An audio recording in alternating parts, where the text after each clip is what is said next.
The Necklace by Guy de Maupassant. She was one of those pretty and charming girls, born, as if by an error of fate, into a family of clerks.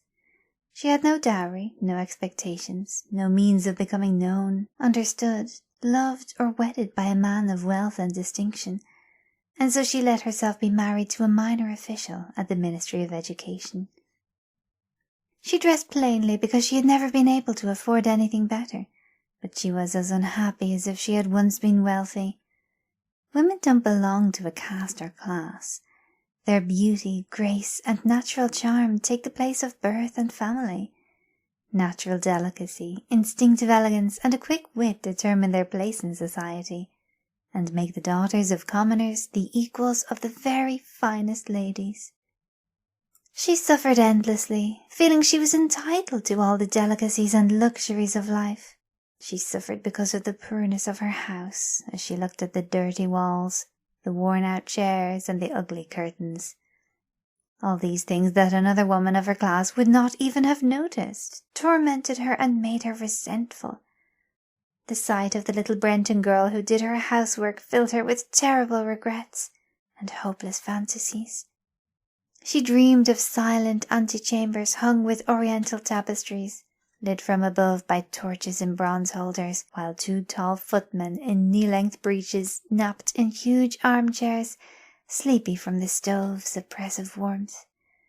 She dreamed of vast living rooms furnished in rare old silks, elegant furniture loaded with priceless ornaments, and inviting smaller rooms, perfumed, made for afternoon chats with close friends, famous sought-after men who all women envy and desire. When she sat down to dinner at a round table covered with a 3-day-old cloth opposite her husband, who, lifting the lid off the soup, shouted excitedly, "Ah, beef stew! What could be better?" She dreamed of fine dinners, of shining silverware, of tapestries which peopled the walls with figures from another time, and strange birds in fairy forests. She dreamed of delicious dishes served on wonderful plates, of whispered gallantries listened to with an inscrutable smile as one ate the pink flesh of a trout or the wings of a quail. She had no dresses, no jewels, nothing, and these were the only things she loved. She felt she was made for them alone. She wanted so much to charm, to be envied, to be desired and sought after. She had a rich friend, a former schoolmate at the convent, whom she no longer wanted to visit because she suffered so much when she came home. For whole days afterwards she would weep with sorrow, regret, despair, and misery. One evening her husband came home with an air of triumph, holding a large envelope in his hand. "Look," he said, "here's something for you." She tore open the paper and drew out a card, on which was printed the words, "The Minister of Education and Madame Georges Ramponneau request the pleasure of Monsieur and Madame Loisel's company at the Ministry on the evening of Monday, January 18th. Instead of being delighted, as her husband had hoped, she threw the invitation on the table resentfully and muttered, "What do you want me to do with that?" "But, my dear, I thought you would be pleased. You never go out, and it will be such a lovely occasion. I had awful trouble getting it. Everyone wants to go. It is very exclusive, and they're not giving many invitations to clerks. The whole ministry will be there." She stared at him angrily and said impatiently, "And what do you expect me to wear if I go?" He hadn't thought of that. He stammered, "Why, the dress you go to the theatre in. It seems very nice to me." He stopped, stunned, distressed to see his wife crying. 2 large tears ran slowly from the corners of her eyes towards the corners of her mouth. He stuttered, "What's the matter? What's the matter?" With great effort she overcame her grief and replied in a calm voice, as she wiped her wet cheeks, "Nothing. Only I have no dress, so I can't go to this party. Give your invitation to a friend whose wife has better clothes than I do." He was distraught, but tried again. "Let's see, Mathilde. How much would a suitable dress cost? One which you could use again, on other occasions? Something very simple." She thought for a moment, computing the cost, and also wondered what amount she could ask for without an immediate refusal and an alarmed exclamation from the thrifty clerk. At last she answered hesitantly, "I don't know exactly, but I think I could do it with 400 francs. He turned a little pale, because he had been saving that exact amount to buy a gun and treat himself to a hunting trip the following summer, in the country near Nanterre, with a few friends who went lark shooting there on Sundays. However, he said, "Very well, I can give you 400 francs, but try and get a really beautiful dress." The day of the party drew near, and Madame Loisel seemed sad, restless, and anxious. Her dress was ready, however. One evening her husband said to her, "What's the matter? You've been acting strange these last 3 days." She replied, "I'm upset that I have no jewels, not a single stone to wear. I will look cheap. I would almost rather not go to the party." "You could wear flowers," he said. "They are very fashionable at this time of year. For 10 francs you could get 2 or 3 magnificent roses." She was not convinced. "No, there is nothing more humiliating than looking poor in the middle of a lot of rich women." "How stupid you are!" her husband cried. "Go and see your friend Madame Forestier and ask her to lend you some jewels. You know her well enough for that." She uttered a cry of joy. "Of course, I had not thought of that." The next day she went to her friend's house and told of her distress. Madame Forestier went to her mirrored wardrobe, took out a large box, brought it back, opened it, and said to Madame Loisel, "Choose, my dear." First she saw some bracelets, then a pearl necklace, then a gold Venetian cross set with precious stones of exquisite craftsmanship. She tried on the jewellery in the mirror, hesitated, could not bear to part with them, to give them back. She kept asking, "You have nothing else?" "Why, yes, but I don't know what you like." Suddenly she discovered in a black satin box a superb diamond necklace, and her heart began to beat with uncontrolled desire. Her hands trembled as she took it. She fastened it around her neck over her high-necked dress, and stood lost in ecstasy as she looked at herself. Then she asked anxiously, hesitating, "Would you lend me this? Just this?" "Why, yes, of course." She threw her arms around her friend's neck, embraced her rapturously, then fled with her treasure. The day of the party arrived. Madame Loisel was a success. She was prettier than all the other women, elegant, gracious, smiling, and full of joy. All the men stared at her, asked her name, tried to be introduced. All the cabinet officials wanted to waltz with her. The minister noticed her. She danced wildly, with passion, drunk on pleasure, forgetting everything in the triumph of her beauty, in the glory of her success, in a sort of cloud of happiness, made up of all this respect, all this admiration, all these awakened desires, of that sense of triumph that is so sweet to a woman's heart. She left at about 4 o'clock in the morning. Her husband had been dozing since midnight in a little deserted anteroom, with 3 other gentlemen whose wives were having a good time. He threw over her shoulders the clothes that he had brought for her to go outside in, the modest clothes of an ordinary life, whose poverty contrasted sharply with the elegance of the ball dress.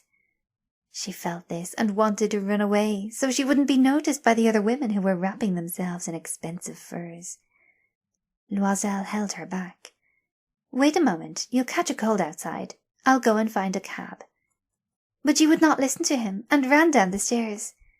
When they were finally in the street, they could not find a cab, and began to look for one, shouting at the cabmen they saw passing in the distance. They walked down toward the Seine in despair, shivering with cold. At last they found on the quay one of those old nightcabs that one sees in Paris only after dark, as if they were ashamed to show their shabbiness during the day. They were dropped off at their door in the Rue des Martyrs, and sadly walked up the steps to their apartment. It was all over, for her, and he was remembering that he had to be back at his office at 10 o'clock. In front of the mirror she took off the clothes around her shoulders, taking a final look at herself in all her glory. But suddenly she uttered a cry. She no longer had the necklace around her neck. "What is the matter?" asked her husband, already half undressed. She turned towards him, panic-stricken. I no longer have Madame Forestier's necklace." He stood up, distraught. "What? How? That's impossible." They looked in the folds of her dress, in the folds of her cloak, in her pockets, everywhere, but they could not find it. "Are you sure you still had it on when you left the ball?" he asked. "Yes, I touched it in the hall of the ministry. But if you had lost it in the street, we would have heard it fall. It must be in the cab." "Yes, that's probably it. Did you take his number?" "No." "And didn't you notice it?" "No." They stared at each other, stunned. At last Loisel put his clothes on again. "I'm going back," he said, "over the whole route we walked, to see if I can find it." He left. She remained in her ball dress all evening, without the strength to go to bed, sitting on a chair, with no fire, her mind blank. Her husband returned at about 7 o'clock. He had found nothing. He went to the police, to the newspapers, to offer a reward, to the cab companies. Everywhere the tiniest glimmer of hope led him. She waited all day, in the same state of blank despair from before this frightful disaster. Loisel returned in the evening, a hollow, pale figure. He had found nothing. "You must write to your friend," he said. "Tell her you have broken the clasp of her necklace, and that you are having it mended. It will give us time to look some more." She wrote as he dictated. At the end of 1 week they had lost all hope, and Loisel, who had aged 5 years, declared, "We must consider how to replace the jewel." The next day they took the box which had held it, and went to the jeweller whose name they found inside. He consulted his books. "It was not I, madame, who sold the necklace. I must simply have supplied the case." And so they went from jeweller to jeweller, looking for a necklace like the other one, consulting their memories, both sick with grief and anguish. In a shop at the Palais Royal they found a string of diamonds which seemed to be exactly what they were looking for. It was worth 40,000 francs. They could have it for 36,000. So they begged the jeweller not to sell it for 3 days, and they made an arrangement that he would take it back for 34,000 francs if the other necklace was found before the end of February. Loisel had 18,000 francs which his father had left him. He would borrow the rest. And he did borrow, asking for 1,000 francs from one man, 500 from another, 5 louis here, 3 louis there. He gave notes, made ruinous agreements, dealt with usurers, with every type of moneylender. He compromised the rest of his life, risked signing notes without knowing if he could ever honour them, and terrified by the anguish still to come, by the black misery about to fall on him, by the prospect of every physical privation and every moral torture he was about to suffer, he went to get the new necklace and laid down on the jeweller's counter 36,000 francs. When Madame Loisel took the necklace back, Madame Forestier said coldly, "You should have returned it sooner. I might have needed it." To the relief of her friend, she did not open the case. If she had detected the substitution, what would she have thought? What would she have said? Would she have taken her friend for a thief? From then on, Madame Loisel knew the horrible life of the very poor. But she played her part heroically. The dreadful debt must be paid. She would pay it. They dismissed their maid. They changed their lodgings. They rented a garret under the roof. She came to know the drudgery of housework, the odious labours of the kitchen. She washed the dishes, staining her rosy nails on greasy pots and the bottoms of pans. She washed the dirty linen, the shirts and the dishcloths, which she hung to dry on a line. She carried the garbage down to the street every morning and carried up the water, stopping at each landing to catch her breath. And, dressed like a commoner, she went to the fruiterers, the grocers, the butchers, her basket on her arm, bargaining, insulted, fighting over every miserable sou. Each month they had to pay some notes, renew others, get more time. Her husband worked every evening, doing accounts for a tradesman, and often late into the night he sat copying a manuscript at 5 sous a page. And this life lasted 10 years. At the end of 10 years they had paid off everything, at usurer's rates, and with the accumulations of compound interest. Madame Loisel looked old now. She had become strong, hard, and rough like all women of impoverished households. With hair half-combed, with skirts awry and reddened hands, she talked loudly as she washed the floor with great swishes of water. But sometimes, when her husband was at the office, she sat down near the window and thought of that evening at the ball, so long ago, when she had been so beautiful and so admired. What would have happened if she had not lost that necklace? Who knows? Who knows? How strange life is, how fickle, how little is needed for one to be ruined or saved. One Sunday, as she was walking in the Champs-Élysées to refresh herself after the week's work, suddenly she saw a woman walking with a child. It was Madame Forestier, still young, still beautiful, still charming. Madame Loisel felt emotional. Should she speak to her?